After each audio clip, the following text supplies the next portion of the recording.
Tener nuestra fe puesta en un Dios que es bueno y además es todopoderoso es algo que nos llena de esperanza, pero que al mismo tiempo nos desconcierta, porque no nos cuadra, no entendemos cómo, si es así, sucedan tantas cosas, Dios permita que pasen tantas cosas malas, y sobre todo, cuando le hemos pedido con tanta fe y creemos merecer ser escuchados, sin embargo, no se nos concede la salud de un ser querido, evitar la muerte de alguien que es tan querido, tan necesario. A veces parece que ser una persona recta y creyente no es suficiente como para que el Señor le favorezca. Cuando no se le están pidiendo caprichos, sino algo tan legítimo, tan necesario, tan bueno, pareciera que a otras personas sin fe y que no hacen ningún bien, a ellos les va mejor en la vida. Y no nos cuadra esto.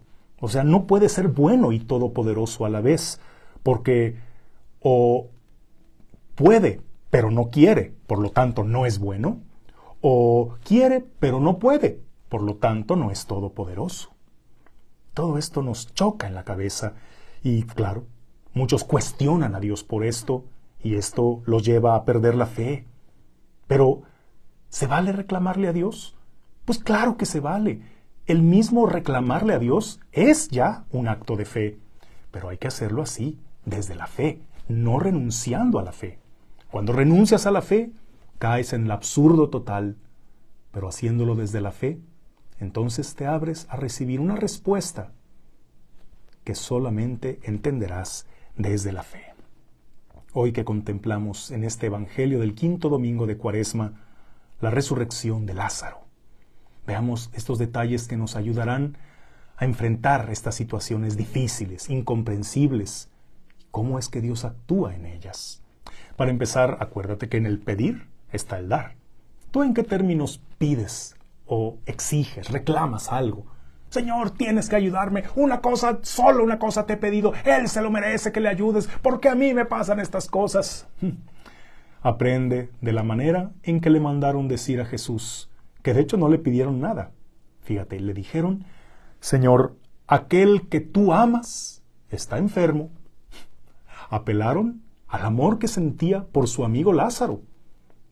Así como, Señor, él está enfermo, te lo dejo de tarea. Tú sabes qué hacer. Imagínate que así le pidieras por aquellos que están en una gran necesidad y no encuentras algo que pudiera ser más convincente para Dios. Bueno, a Dios no hay que convencerlo, pero qué manera de pedir, Señor, el que tú amas está enfermo. ¿Necesitas acaso agregar algo? ¿Necesitarías convencer a Dios para hacerlo entrar en razón? Solamente recuérdale, el que tú amas está enfermo. ¿A quién pondrías en esta petición? ¿Qué nombre pondrías? Señor, el que tú amas está triste. Señor, el que tú amas se siente solo. Señor, el que tú amas te necesita. Señor, el que tú amas está en grave peligro. Díselo y formúlalo así. No necesitarás añadirle nada. Sin embargo, podríamos pensar que esto obligaría a Dios para hacer lo que le pedimos tal como se lo pedimos al momento que lo pedimos, pero resulta que no es así, porque a pesar de lo bien hecha de la petición y a pesar de la voluntad que tenía Jesús, no llegó a tiempo. Y pareciera que a propósito se tardó 2 días más. De por sí era largo el camino y todavía se entretuvo. Hasta los mismos discípulos se sacaron de onda. Pues, ¿por qué? Esto no terminará en la muerte, sino que la gloria de Dios se manifestará en él. Y así se tardó, pero porque Jesús sabía lo que hacía. Y así tantas veces pensamos que no nos ha escuchado porque no se hace como lo pedimos. Pero espera, hermano, todo entra en el plan de Dios. Dios sabe por qué hace las cosas. Tal vez tú pensarías que es mejor de esta manera. Pero Dios, que tiene la visión completa del presente, pasado y futuro, Dios que conoce cada corazón, ¿no crees que sabrá mejor cómo habrán de ser las cosas? ¿No crees que Él sabe lo que realmente conviene y lo que tiene que suceder para los procesos que Él tiene para nosotros? Cuando por fin llega, Jesús se encuentra con las desconsoladas hermanas y lo primero que hacen es reprocharle: Señor, si hubieras estado aquí, no habría muerto mi hermano. Y vaya que ellas sí se sentían con derecho de reprocharle, porque no eran cualquier persona, porque eran sus amigas, eran las que le ofrecían su casa, eran las que tenían una gran hospitalidad, con quienes Jesús se sentía como en familia. Pues creo que uno se siente con cierto derecho cuando tú también has dado mucho. Un día Jesús podía decirles: oye, vine con mis 12 apóstoles, ¿nos puedes invitar a comer a todos? Sí, cómo no, pásenlo. Todo el cariño, toda la hospitalidad cuando Jesús las necesitó, y ahora que ellas necesitaban de Él, ¿por qué no se dio prisa? ¿Por qué no lo hizo oportunamente? Si sabían que Jesús podía curar hasta la distancia, una palabra suya bastaría para sanarlo. Si lo había hecho por otras personas que ni conocía, que es más, ni siquiera le habían pedido ayuda, como el ciego de nacimiento, por ejemplo, ¿no hubiera podido hacer algo por Lázaro para evitar que muriera? ¿Por qué el Señor parece no ayudar a sus amigos? Pregunta que se han hecho tantos, que quizá se han esforzado en llevar una vida de rectitud, que han renunciado a muchas oportunidades y a muchas cosas convenientes para su vida, que han renunciado a ellas por serle fiel, que han servido tantos años catequizando a otros, que han ganado tantas almas para Cristo, que han servido gratuitamente a su iglesia sin interés alguno, pero caray, pues no se valdrá pedir, no se valdrá que ahora, Señor, yo te pida algo para mí. Y además no te estoy pidiendo ni que me saque la lotería, ningún capricho de esos. Te estoy pidiendo por mi salud, por la salud de alguien que lo merece, que lo necesitamos. ¿Sí? Pero precisamente por ser personas de fe, es aquí, en estos casos, donde más a prueba se pone su fe. Así desafía a Marta y le dice: yo soy la resurrección y la vida. El que cree en mí no morirá.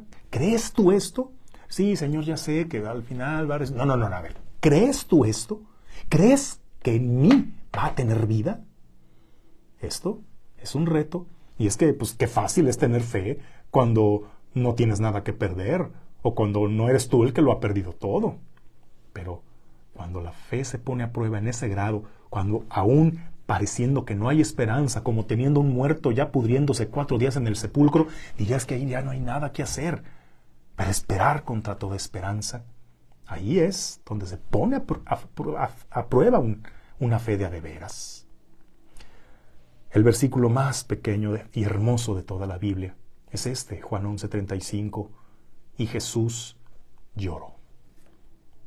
Jesús fue sensible, sí, ante la muerte de su amigo, pero también ante el dolor de sus hermanas, ante el dolor de sus queridas amigas. Por supuesto que Jesús siente compasión, y no es que sea un Dios arriba de una nube viendo a ver quién está más tranquilo en la vida para mandarle tragedias, no. Son cosas que pasan, cosas que deben suceder en el ciclo natural de la vida, pero el Señor no se complace ni se burla del sufrimiento de los demás. Pero aquí Jesús nos enseña otra bellísima oración. Te doy gracias, Padre, porque me escuchaste, porque siempre me escuchas. Lo que reclama tanta gente es todo lo contrario. Señor, es que ¿por qué no me escuchas? Es que siento que Dios no me escucha, porque le pido y le pido y le pido y no me escucha. Como que piensan que Dios estará allá arriba tapándose los oídos para no escucharnos.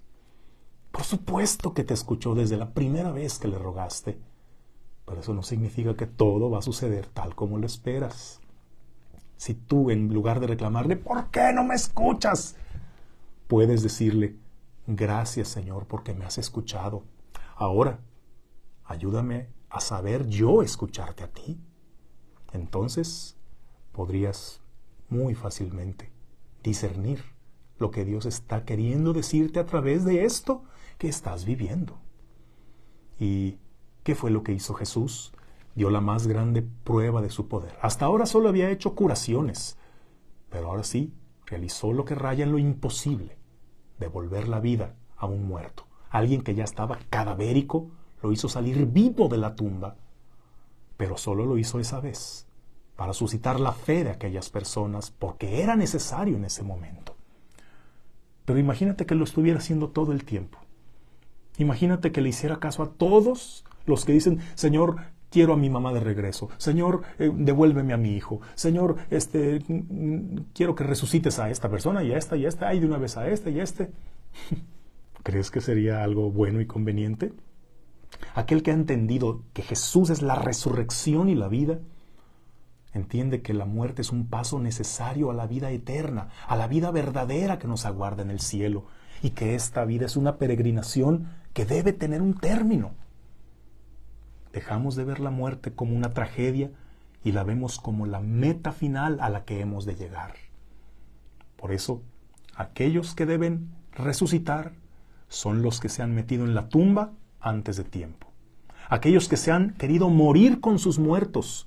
Aquellos que después de una pérdida, que después de una pena, han renunciado a vivir y ahora viven arrastrando su existencia, haciendo también miserable la vida de los que están a su alrededor, porque no quieren vivir, porque se han prohibido la felicidad, porque ya no quieren seguir adelante. A ellos ha de decirles, también llamándoles por su nombre: Lázaro, sal de ahí, te me sales de la tumba, esa todavía no es para ti. Tú tienes todavía una misión que cumplir. Ellos ya cumplieron la suya. Ahora tú cumple la tuya. Ahora tú vive el tiempo que te ha sido dado, porque todavía hay quien te necesita. Porque todavía hay quienes te quieren vivo y aún te toca vivir. ¿No crees que es momento de escuchar ese llamado y salir de esa tumba que no es tuya? Tú pídele al Señor. Apela a su misericordia. Y sábete que de antemano te habrá escuchado. Ahora tú aprende a escucharlo a Él, lo que te dice aún en medio de esas cosas que te hacen pensar que no está allí. Por supuesto que está allí, y si no lo entiendes, es porque todavía no has visto el final de la historia. Que tengas un bendecido día en el nombre del Padre, y del Hijo, y del Espíritu Santo.